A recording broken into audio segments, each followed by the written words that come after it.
Hi guys! I don't know if you noticed, but we actually hit 10,000 subscribers. Well, to be fair, we hit it about a week ago. I just didn't have this video ready in time, so please forgive me for that. Thank you so much for being here. I really couldn't be doing any of this without y'all, so thank you so much for just being here and supporting me. I really can't tell you how much I appreciate it. Enough with the sappy stuff. To celebrate, we said that we were going to do not only a revamp of my first series, but also just a few Q&A questions to get to know me a little bit better. Thank you so much to everyone who left questions. I just kind of picked and chose the few that I wanted to answer. I'm so sorry if I didn't answer your question. If you guys want me to do this again, we can. Later on though, like a bit later on. Okay, so the first question is, how are you doing? I am doing so good. Thank you so much. My voice right now, I'm so sorry. I've been recording like all day, so my voice is a little bit sore. I'm sorry if you can tell that, but I really wanted to get this done today. So the next question is, have you ever heard of Updog? No, what's up, dog? Yeah, my parents do that one a lot. So, number 3, what kind of music do you listen to, and what's my favorite artists? I listen to all different kinds of music. The only music that I don't listen to and I don't really like is country and sometimes pop. Right now my favorite artist's name is Mitski. Love her music, and 100 Gags for when I need some energy. And of course, always The Living Tombstone. The next question is, do you have a favorite video game? I do play video games. I really like Overwatch. I main Junkrat and Wrecking Ball. I'm not too good with precision-based games. So I really like playing social games like Among Us. My god, I love Among Us so much. I don't care if that makes me basic. Yeah, that's the one that's really been taking over my life. I also like Friday Night Funkin', and Grounded is another game that I'm just starting to get into. The spiders really scare me. I keep dying. It's frustrating. Next question is, do I watch anime? If so, what are some of my favorites? I do watch anime, and I don't think you're gonna like this answer. So when I was younger, I really liked the action-y animes like Attack on Titan or Tokyo Ghoul. But my heart just can't take that kind of stuff anymore. I like happy stuff with happy endings that are just funny, you know? So some of my favorites right now would be like My Little Monsters, an all-time favorite. Baka and Test, of course. It's hilarious. Please don't watch it if you're underage. Just have to disclaimer that. And probably My Love Story, as well as Kami-sama Kiss. Chances are, if it has the title with the word kiss, I've watched it and I like it. Do I like pizza? I do. I like pizza better when it doesn't have marinara sauce. I don't like red sauce. I had it too much as a kid, so now when I eat it, I just kind of feel like blech. So I do like pizza though. Next question is, who would win, Godzilla or King Kong? I feel like King Kong. Just because, you know, we saw what he did to the T-Rex in that movie, that little, like, jaw snapping move. I feel like he could probably do that to Godzilla. I feel like his fingers would get burned, but I think that's would be what would happen. Attack on Titan or Hunter x Hunter?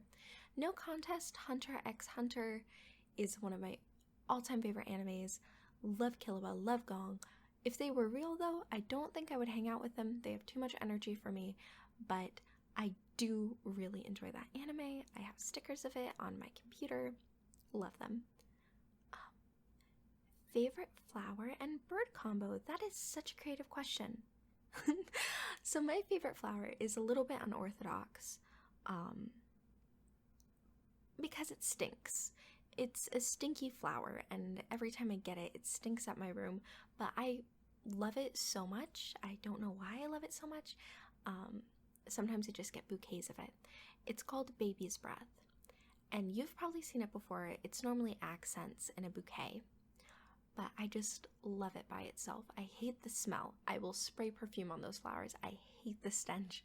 It smells kind of like feet. It smells like baby feet, but like stinky baby feet. And for birds, I really like red robins and sparrows and blue jays, just because that's what I saw in my backyard growing up, but it was really rare to see them. So yeah, I guess that. Next question. Do you play any instruments? And if not, what would I like to play? So I used to play the piano growing up. I can still kind of play the piano, but not terribly well, and I've lost my ability to read sheet music. I would really like to get back into it, and as for a new instrument that I'd like to play, before I die, I would really just love to learn how to play the erhu.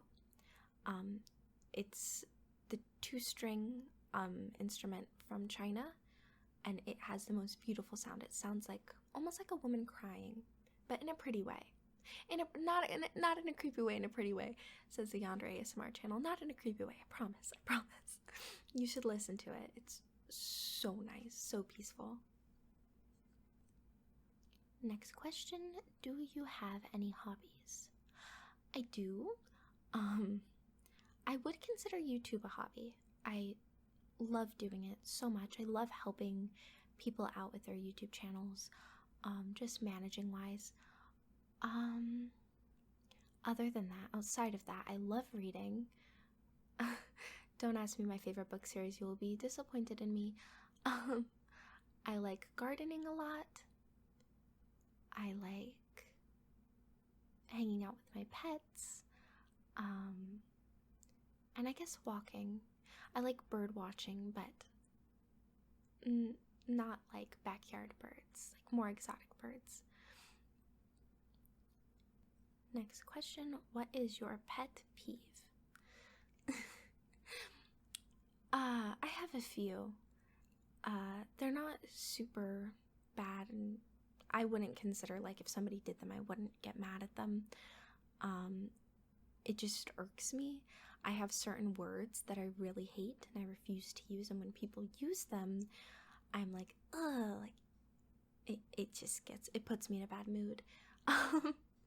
I won't say what the words are, because normally when I say them, then the person who hears them, even if they're good intentioned, they'll be so focused on not saying that word that they'll accidentally say it like 12 times. But yeah, I have one word that just really sets me off. Other than that, I guess just sounds. So probably the sound of wet sneakers on linoleum floors. Like, ugh. Oof, I hate it so bad. And now we'll move more into channel-based questions. How did you find out about Yandere VA? It seems like you're one of the OGs of the genre starting in 2017. Well, I really appreciate that. It's actually interesting. So, I would say that I was, one of the firsts who used the word yandere. This genre, though, went by a different name in 2016. The person who got me into this genre is a YouTuber who right now isn't active, sadly. He goes by the name Dark Star ASMR. And the category of this before the word yandere, it was classified as infatuated stalker.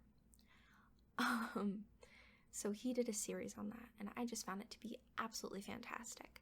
And I wanted to try something like that. So in 2017, when I finally got the guts to try it myself, the word yandere was then being thrown around. So I put my series under that tagline. But yeah, he is definitely the one who got me into Yandere VA. What got me into ASMR? Who is my inspiration or favorite ASMR artist? So what got me into ASMR was actually hairbrushing videos. I love getting my hair played with. So I would watch or listen to people getting their hair played with to help me fall asleep and just imagine that someone was playing with my hair. But then after that, as I got into more voice acting ASMR, my current standing favorite ASMR artist is still my standing favorite ASMR artist. His name is Cardlin Audios. He's absolutely fantastic. If you haven't heard of him, you should definitely take a look at his channel. He has something for nearly everybody there. And he's been on this platform for years.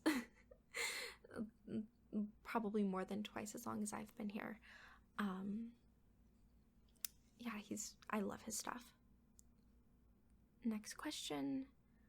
Do I listen to any ASMR artists? If so, who is your favorite? I do still listen to ASMR artists. I have quite a few favorites. Some of them are Rikami, Comfort Audios, Audio by Tabs, KVVA, as well as Hikashi and Girlfriend ASMR Audios. And I really can't suggest their channels enough. I really and truly enjoy all the content that they make. If you wanted to listen to somebody whose content is more like mine and has a feminine voice, I really and truly suggest Girlfriend ASMR Audios. She is amazing. So yeah, I really cannot recommend their channels enough. Next question. Do I secretly hate yanderes? If not, what do I like about them? I don't secretly hate them. If I hated them, I would not be doing content like this. But I do feel like it's really important to distinguish the difference between fictional and real life yanderes. You know, like someone can really, really like Michael Myers and make a lot of content about Michael Myers, but say Jeffrey Dahmer, it would be kind of concerning if you like were super into them. So I feel like it's that distinction where I really like fictional yanderes, and I think that they're really cool, and it's a cool character to play around with. Whereas real life people who stalk and kidnap and are dangerous, you know, interesting to hear about. I wouldn't say that my feelings towards them are super positive. So, yeah, glad we got that out of the way. Next question. Is there any reason as to why I only do yandere content? Again, I really like yanderes, and I like messing with the character trope to see all the different ways it can go.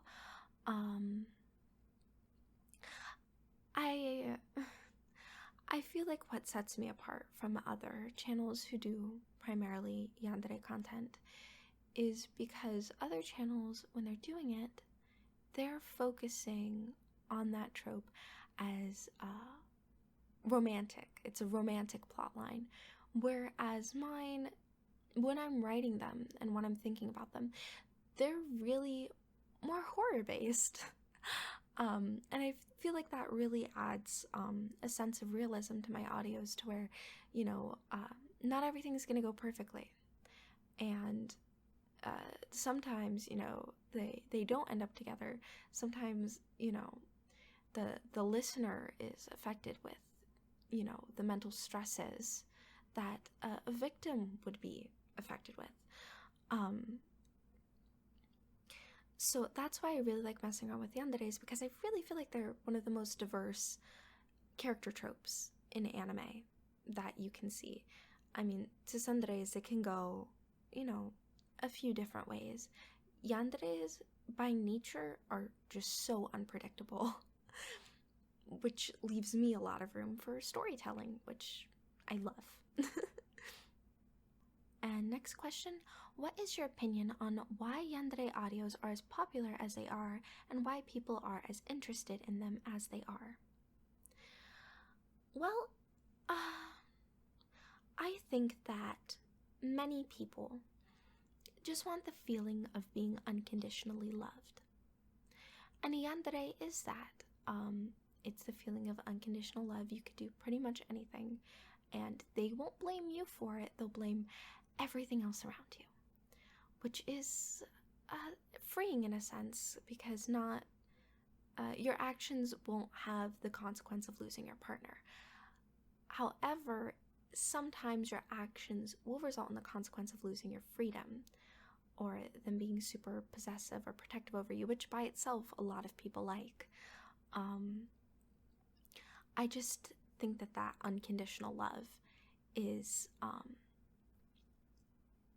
pretty much only found in that trope. Because tsusenderes, like, if you cheat on them, they will hate you, Kuderes, you cheat on them, they'll hate you.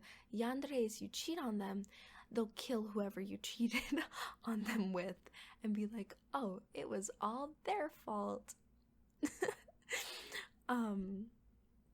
So I really think that that's one of the major reasons. It's just that unconditional love, and then the added scariness, the little bit of danger, which everybody likes. So it's the dopamine and the adrenaline, which is by itself is like an intoxicating, addictive cocktail of neurotransmitters. We love it. Next question. Do you see yourself stopping doing audios in the next 3 years? Personally, no. I can't tell you with certainty, but I can tell you right now, I enjoy doing this, and I like doing this, and I would like to continue doing this for as long as possible. Who amongst your characters was your favorite to play? My favorite to play would probably be Your Drunk Yandere, which I'm so sorry if y'all saw the original. The audio quality was bad, had to take it down, had to re-upload. Audio quality still isn't where I like it. But I really did enjoy playing them because I did have to consume some alcohol for it. I am within legal drinking age, so I'm not criminalizing myself right now. But I did really enjoy that added sense of realism of actually being drunk, and then playing a drunk yandere was fun. Which of your series was your favorite to write or create? That would be my first series. I really liked it because I didn't plan where I was going next. So I would end a video and I'd be, in class the next day and going, oh man, I wonder where this is going to go next. How am I going to make this work? And I'd be listening over my audio like 10 or 12 times, just trying to figure out any plot holes I might have left open. And then the comments, since I didn't have it already pre-planned, the comments really did influence where that story went. So I was able to see what the viewers wanted and what they predicted was going to happen, and then take it away from there, be like, oh, you think this is going to happen? I'm so glad you think that, because now that is absolutely not going to happen. It was amazing. I loved doing that so much. What is your favorite series you have done? I really liked Your Unhappy Yandere, just with the old style of the good ending and the bad ending, and how that whole story progressed. I enjoyed doing that one a lot. I also really, really liked doing Your Drunk Yandere, because I like that added sense of realism where it's talking more about the lasting effects of Stockholm Syndrome, and the guilt and the not feeling good enough, and the complexity behind not feeling good enough that your kidnapper left you to go get better. The wanting of the toxic relationship, I feel like that was it was a complex dynamic that I really liked exploring, and I might continue it. But yeah, I really enjoyed doing that one. How long does the entire process take? Thinking, script writing, recording, and editing. To think of it, I'm always thinking of script ideas, so I can't tell you an exact time for that. For script writing, though, I can tell you the one place that I really cut down on production time was in script writing. Previously, in my earlier series, I scripted every and it resulted in me messing up lines and having to go back and fix it and edit it, and it was so difficult because I'd be reading it and I'd be realizing that I'm not putting enough emotion into it, I'm not acting it correctly. It was frustrating. Now what I do is I do a bullet point of what I need to go through in that script, where we start off, where we end, and the major plot things that I want to happen in it. And then I just freestyle it. And I prefer it that way because that way I'm able to act a little bit better. But also it gives me that creative freedom to where I'm not worrying about not hitting a or quite right. Now, probably my favorite question, do you have any tips for aspiring voice actors or actresses? First of all, if you're considering voice acting, I say just go for it. Nobody starts off great, Like, I would say that I'm still not, like, great, but nobody starts off perfectly, and it's really about learning the process yourself and just getting in there and figuring out for yourself and figuring out what works for you is just so important. The hardest step is just do it the first time. That is the absolute hardest part, is to put yourself out there. As for people who are doing things similar to me, one of the major mess ups that I see in newer creators is responding too quickly, not giving the listener time to think about what they said, waiting for a proper response. The pauses are important. Also, if you're reading off of a script, make sure that you have enough energy when you're doing it, that you don't sound like a dead fish, but also not that you have too much energy to where it's no longer relaxing. It's a very fine line that you have to walk between, but it's something that you learn with time. So if you're doing your first audio and you're like, oh man, I sound too energetic, I don't think this is going to be relaxing, just put it out there. Just publish that first one and work from there. The hardest step is the first step. So I truly wish you luck in that venture. And the final question, do you have another job away from YouTube? I do not anymore. I'm doing YouTube full time. With that, I would like to announce I am making a Patreon. I can't tell you exactly when it's coming out because I have to do stupid paperwork stuff, but I am making one, and it will have additional content that I cannot post on YouTube. Things that deal with heavier themes like violence and torture, as well as more explicit scenes that YouTube would strike me for. So if you like that sort of thing and you are interested in darker and more risque content, if you are over 18, of course, you must be of age, feel free. I will drop my Patreon. I will let you all know. I'll make a video announcing it. But I really hope that you guys look forward to it because it's something that I'm really looking forward to. Anyway, thank you again to everyone who sent questions. I hope that I answered them to your liking. And just have a wonderful night. Thank you so much for your support.